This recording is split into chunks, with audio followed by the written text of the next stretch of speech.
Le projet du développement rural de Savagne est un programme qui concerne les casiers A, B et C en impliquant des périmètres maraîchers pour les villages environnants. Financé par le PADER et l'État du Sénégal à hauteur de 13 millions de dollars, ce projet va impacter 5500 âmes réparties dans 11 villages. Une visite de terrain a permis de rencontrer la coordinatrice de ce projet, Mme Loï, qui a achevé sa 9e module de formation. C'est un modèle stratégique parce que ça porte sur l'aménagement, l'entretien et la maintenance. D'ailleurs, on l'a fait en 2 phases. Une première phase théorique de 2 jours qu'on vient de boucler. Et aujourd'hui, maintenant, ça concerne la partie pratique qu'on est en train de faire avec le dispositif d'encadrement et tous les techniciens. Donc, globalement, ce qu'on peut retenir, que, en tout cas, ils ont pu observer de visu toutes les réalisations de ce projet et que, en tout cas, on reste convaincu que s'il y a une bonne maintenance, un bon entretien, donc les producteurs pourront en tout cas bien rentabiliser ces investissements qui sont financés par la BADEA. Des recommandations phares ont été formulées par le dispositif d'encadrement pour ce module stratégique qui porte sur l'aménagement, l'entretien et la maintenance. Parmi les recommandations, c'est pour les 2 types d'exploitants. D'abord pour les producteurs privés. On est convaincu que l'État gagnerait mieux à réaliser des structurants pour ces privés-là.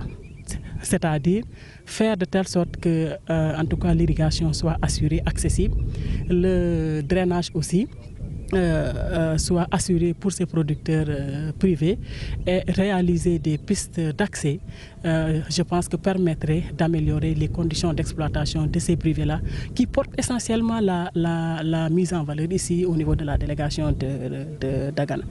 Des innovations majeures ont été opérées dans ce projet en vue de réduire les coûts de production. Presque on peut dire qu'on a une nouvelle politique d'aménagement qui porte sur des innovations.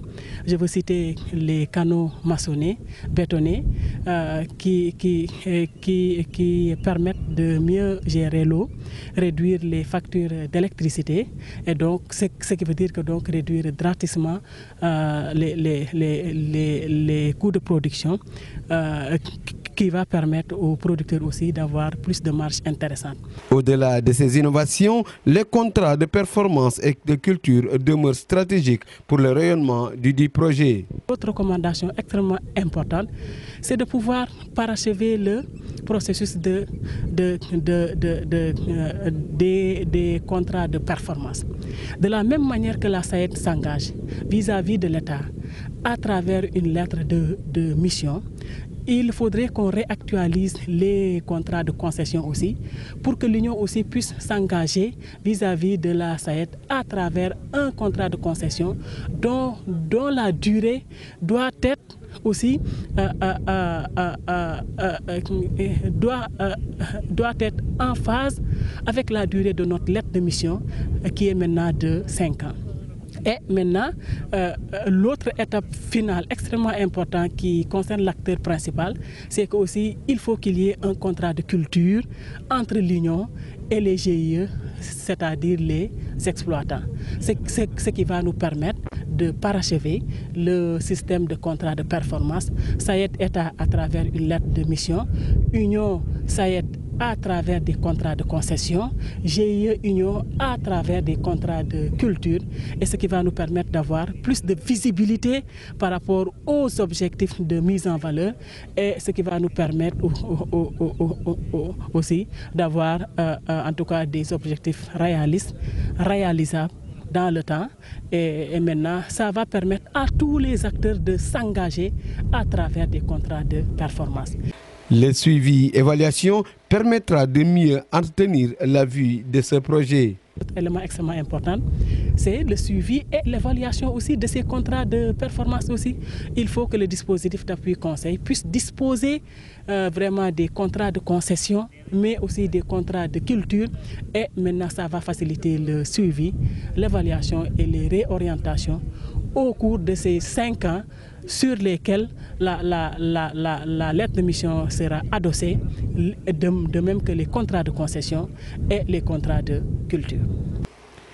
Une phase pilote qui illustre une nouvelle politique d'aménagement de la SAED qui permet de pouvoir assurer intégralement la double culture. Et je pense que ce projet-là peut être considéré comme une phase pilote par rapport à cette nouvelle politique d'aménagement que la SAED peut-être va évaluer et maintenant essayer de démultiplier au niveau des autres unions hydrauliques. Maintenant, l'autre élément qui est en phase de requête, c'est la solarisation de ces stations de pompage qui sont nouvellement réhabilités avec des équipements de dernière génération.